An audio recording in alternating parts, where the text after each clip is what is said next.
A writer, a photographer, on the road exploring a fascinating world, in a state of perpetual motion, constantly departing while always arriving, seeking a window into an ever-changing universe. This is Wion Traveler. Last week, Johan and I plotted an escape under the cover of darkness. I slept early on the eve of our departure, while Johan, didn't sleep a wink. Just as well because I drove and he passed out as we slipped through Uttar Pradesh before the denizens of that state woke up. By the time the birds stirred, we were already at the foothills of the lower Himalayas in Kumaon, and before the clock struck noon, we were smugly enjoying a brunch in a cozy little retreat at the bottom of a narrow river valley just along the banks of a gushing stream. The point Meraj is trying to make, dear viewer, is that even though we're not ones to advise anyone on anything of merit, we're not entirely useless. Some people might even go as far as call us adept. Our abilities to glide under the radar and run away from the city, from the desk, from responsibility, are, if I may say so myself, quite unequaled. To cut to the chase, when we talk about weekend escapes from Delhi, then consider giving us your undivided attention. Why, thank you, Johan. Very modest of you. But more than that, brutally honest too. Coming back to our weekend traipse in the hills at this Valhalla by the stream, Mr. Fantastic stretched out and elevated his mental state. In a day though, the heat caught up with us and we had to continue our journey up to attain a semblance of cool climbs. At Gaggar, a quiet little hamlet in the Kumaon hills that's far from the madding crowds and yet just a stone's throw from Ramgarh, we've laid our hat for the latter half of our long weekend away from Delhi. And that, folks, is the story so far.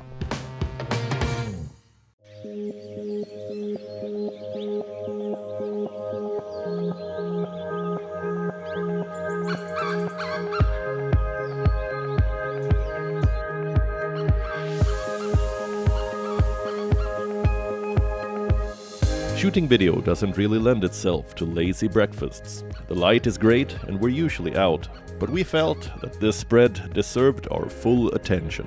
And well, there was only one way to do that.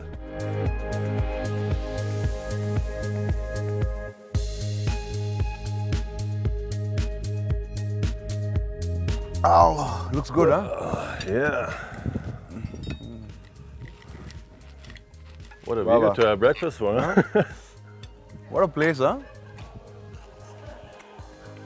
What are you doing all night? Shooting the stars. Yeah. Got lucky with the clear sky last night, so spent quite a time shooting. Even though Ramgarh is a popular destination, there's little light pollution or what we call sky glow here. Dark skies are harder to find than you'd imagine. They say you can make a wish on a shooting star. Go right ahead. I was shooting in the morning. Yeah? And I was like, well, look at that. And I was thinking about Noida. And I was like, Didn't feel the urge to sit method back. acting is great, but we don't live regular lives. Why should we go back? All right, folks, so we basically cheated. According to plan, the weekend getaway got over last night, so we should have, left early in the morning, like we would have had we been in a regular job. But then, We are not in a regular job, so. for the benefit of our viewers, we decided we would do 2 weekend getaways back to back. If you are here and you can spend 4 days instead of 2, then why wouldn't you? Oh, I didn't know it, I'm a poet. So did you know that, so basically our camera team has been shooting a behind the scenes parallel Wion Traveler, which is for a limited audience, and it's way more exciting than ours. So I really want to see some of that. How's it going, guys? How's your shoot going? तो guys ये था टैग्योर hills. यहाँ पे हमने वक्त बिताया, दादा ने और मैंने, और हमारे साथ कुछ और लोग भी थे जो पहले निकल चुके हैं हमसे। अभी चलते हैं, अब हम नीचे की तरफ जा रहे हैं। Wow, this is a gorgeous breakfast. I love it. Love it. I mean, we Delhiites are so like, well, I wouldn't call myself Delhiite, but people from Delhi are just so easily pleased. Just give us clean air, clean water, and unadulterated food, and we are on top of the world. An al fresco meal looking over the mountains as the sun climbs up into the heavens. This is why so many writers prefer this life. Think of a plot in the evening, re-examine and eat it for breakfast.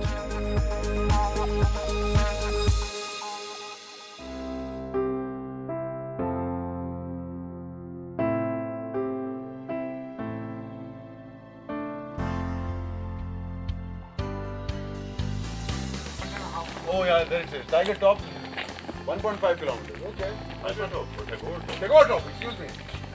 Rabindranath Tagore, Bengal's most prolific writer, philosopher, poet and Nobel laureate, was one of those who came, lived and wrote in these hills. But Tagore didn't come here in search of his muse, but rather to help his ailing daughter Renuka recuperate from tuberculosis. Prithvi, who lives here and works at Solitude, the hotel we're staying at, has been kind enough to accompany us. He's a keen student of literature and is brimming with stories about Ramgarh. All right, here we are. We're up, huh? We actually made it. Tagore's house. That's Tagore's house, huh? Tagore Top, an isolated clearing in the middle of the Mahesh Khan forest that surrounds Ramgarh, gets its name from the ruins of a house that lies on its summit. Built in the early 20th century by Tagore, that house doesn't exist anymore. Even though this house looks like a century old, it was in fact built only 2 decades back to commemorate this spot. Yes, that's right. I'm tempted to, but I will reserve comment. The apathy is plain to see. During his stay in Ramgarh, a life in the woods as it were, Tagore was inspired to write Gitanjali, his famous anthology of poems, and is believed to have written at least a part of it at this very spot. It gives me goosebumps being here. There's only one thing left to do. Where the mind is without fear and the head is held high, where knowledge is free and the world has not been broken up into fragments by narrow domestic wounds. Where words come out from the depth of truth, where tireless striving stretches its arms towards perfection, where the clear stream of reason has not lost its way into the dreary desert sand of dead habit, where the mind is led forward by thee into ever-widening thought and action, into that heaven of freedom, my Father, let my country awake. Home is where the hearth is. I think that popular adage must have its origins in the hills. Or at least in cold places where there's nothing quite like a bonfire to huddle around while the mercury dips around you. And if you can barbecue some food for dinner, then that's really the icing on the cake.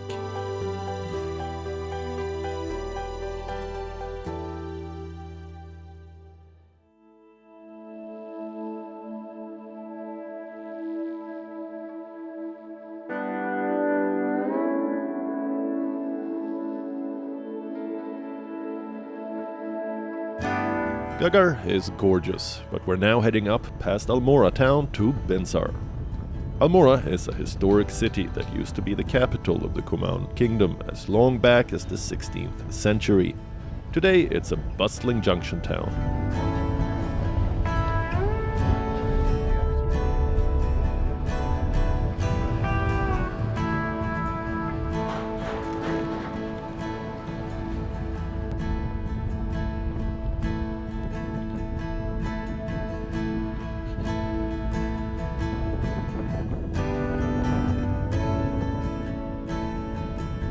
The Binsar Wildlife Sanctuary is only about 50 square kilometers, tiny by sanctuary standards, but it's one that's meant more for animals than for visitors like us, and where the true wilderness still exists.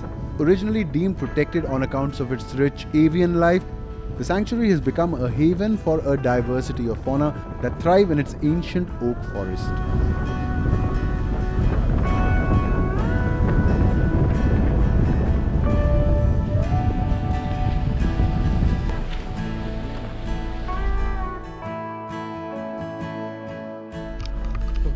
We made it alive. I've known Sugandha since I came to this estate many years back. Since then, we've become friends. Even when I met her, I was taken aback by this young girl who chose to live her life in this remote estate with no electricity or access to city life. Until I found out that she's a poet, that is, can't think of a better place to sit and write verse.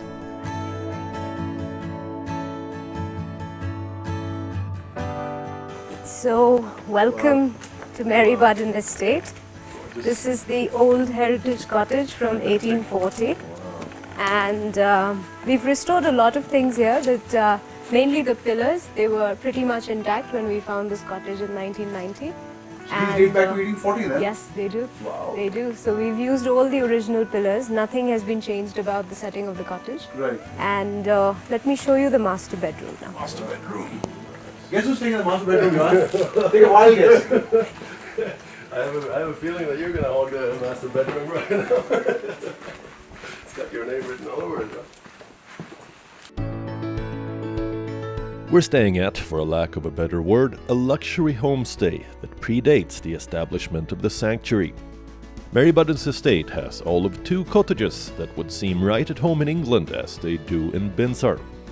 Creepers line the stone facades, while wooden slat flooring and fireplaces in the rooms create a positively old-world charm at this estate that was built in the 19th century. I can't help but think of what it would have taken to build this cottage in this remote, virtually inaccessible part of the forest over a century back. So here we are. This is supposedly was Mary Budden's own room.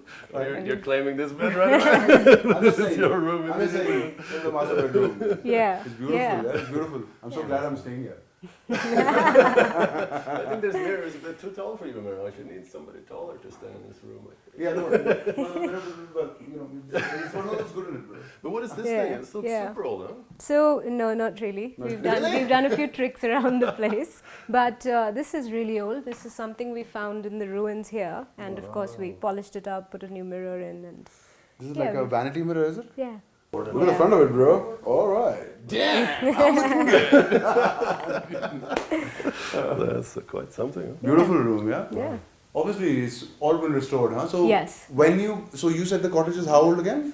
It's from 1840. That's when 1840. Mary Budden lived here, and there was no other inhabitant of the place till 1990. That's What? when the new owners From came in. 1840 to 1990. So it was Yes. in ruins when Yes. oh, I Yes. see. Okay. Yeah. So ruins means what? No roof. No roof, rotting floors, but the structures were the same. The walls were still more or less intact. What? I mean, 150 years, Yeah. right? 1840 to 1990. Yeah. So you haven't added anything to the structure? The We structure haven't is the same really, no, size? and it's everything? exactly the same, yeah. So refresh my memory. Mary Budden was a missionary. Yes, she was Ah, a okay. missionary who lived here and apparently ran an orphanage / school here. Here. Yeah. Wow. Yeah, here at the estate, yeah.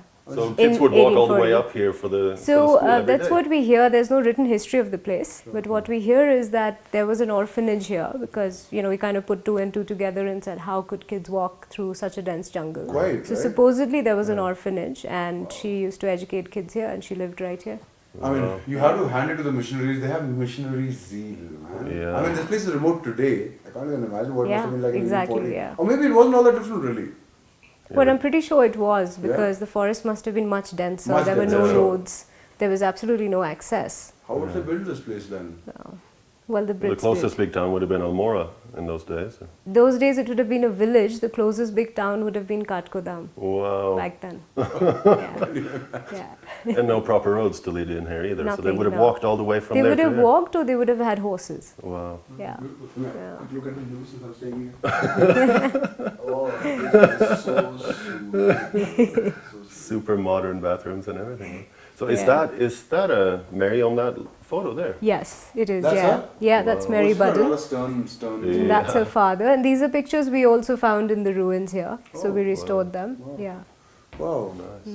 They look like stern people. She looks very Yeah. matronly. Martin. My glasses. You Yeah. should remove that from the room before I check in. Okay, I'm going to take it away. Please do, because I don't have butterfingers. Well, that's my bag. Okay, this way. Oh, here it is, huh? Wow. Wow, this one is even better than the master room, huh? This must be your favorite, huh? Oh, well, actually, this is not my favorite. Yeah? But you are staying in my favorite. Oh, room. really? Yeah, let's go. Must be even better than this, huh? So, Johan, this is my favorite room. This is it, huh? Yeah, what do you think?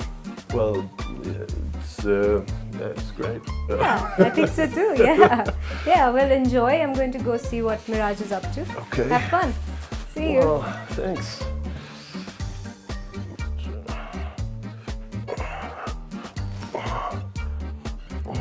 Mary Budden on the wall. Hi, General. No, hello. Hi, I was just, what is that, man? A stamp paper.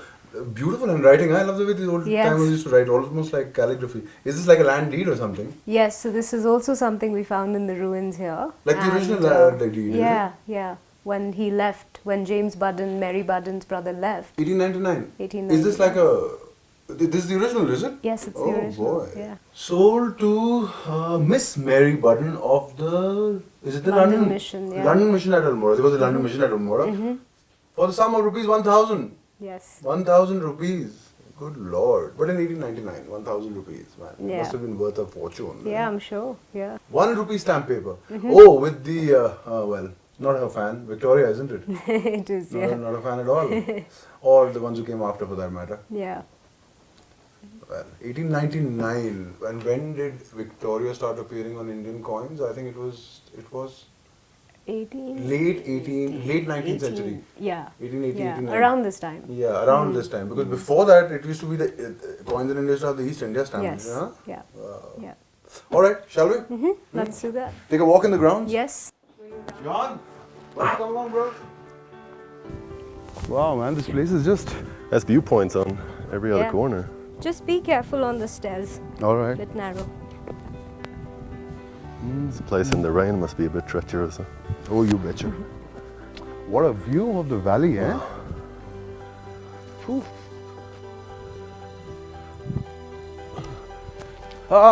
Benches. This is like the kind of place you want to sit down and read and chill. Yeah. Huh? This is what it's made for. How do you guys know each other actually? Well, I've been to Budden once before, but you know, the first time I met Sugandha was in Delhi at the Piano Man. Oh yeah, that's where we went. Oh. No, but not that one. There was another Piano Man before that. He had another outlet in Basant Vihar, was it? Yeah. And these guys used to have like these, you know, these arty affairs and poetry recitals and what have you, and meetups. Rather, recitals kind of old fashioned. So there was a slam poetry meetup, and I didn't know anything about slam poetry, and I went there. And guess who the star of the show was? This little pint-sized girl who comes up there and she is killing it, and she's standing there and everybody's just like, who is this? You know? But what is slam poetry? Is that like is that like spoken word or? Yeah, so slam poetry and spoken word are more or less the same thing. It's actually a movement of poetry that started in New Orleans in the 1980s. And, you know, rap actually stands for rhythm and poetry, and that's like the new age version of slam poetry. Oh. Yeah, that's slam poetry. What does it Yes. sound like? Can you show us some? Can you Yeah, do I could. Yeah, I session? could show you one. You do that with music then, or just? Yeah, with some music. Okay. Yeah, Should yeah, we- if you don't mind. Yeah. We'll fix something Yeah. up. What should I Yeah. look for? You must have like your pet tracks. Yes. You actually it's, do this, unbelievable. yes. Okay, 1,000 years. Yes, that's Yeah, it. that's the one. Yes, that's the one. So we don't have to do anything in slam poetry, do we? No, you're fine. You're okay. Yeah. So, won't tell you much about the poem. It's just something I wrote for my dad. Okay. Oh, sweet. Try not to cry. Oh dear. Yeah.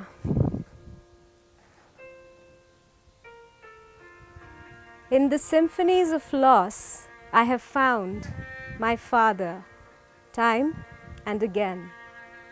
Once as a young man carrying his child, once as a weeping man caressing his liquor like an old lover, and once as a photographer nearing his death on a water tank because the eyes of the camera showed him more of the world than the eyes of the weary watchman. In these symphonies, I have found my father, time and again. He often said, let your mind and your heart play seesaw to achieve that perfect balance, because his heart always won, and that is one fight that hurts when you win it. He told me stories of Romeo and Juliet in the same breath as the existential pains of Bertolt Brecht and the vagaries of war. Maybe in love and war, he saw mind and heart playing seesaw, just as he did between courtroom disasters for custody and a child who hung herself from his tie, refusing to let go because he was Tarzan. And he always told her, the forest never lies. Believe in it, live in it, find your Tarzan within yourself. In these symphonies, I have found my father, time and again. As we become older, we become more aware of parents becoming grey-haired children, of their frailty, frail, fragile, innocent. Somehow that order doesn't seem right, it doesn't seem fair, and I find myself wondering if I'll ever see him lift his arms up again for my sky jumps, and he'd catch me before gravity got the better of me. It feels like another lifetime, does it not, to find your father in these images because the movies played them out for you. To find your father in the symphony set in piano keys at a jazz festival your father never really cared for or heard of. Let me tell you the story of his life in monosyllables. Brilliant, loving, estranged, trampled, cornered, resilient, brave. And I forgot. Oh, God. I don't know about you, but I can barely hold my tears back. So that's beautiful. I forgot the most important That's part. okay. Don't worry about it. That was amazing, yeah? That was amazing. That was very touching, yeah? Sugandha's ode to her father blew me away. I never met him, but I felt like I did today. Sometimes you feel closer to friends when you meet their parents because you understand where they're coming from. Her poem felt a bit like an emotional sledgehammer, reminding me that I do need to spend more time with my folks. That this life we lead, Johan and I, so focused on discovering the world outside, shouldn't come at the cost of our relationships. And that perhaps the best part of travel is being homeward bound.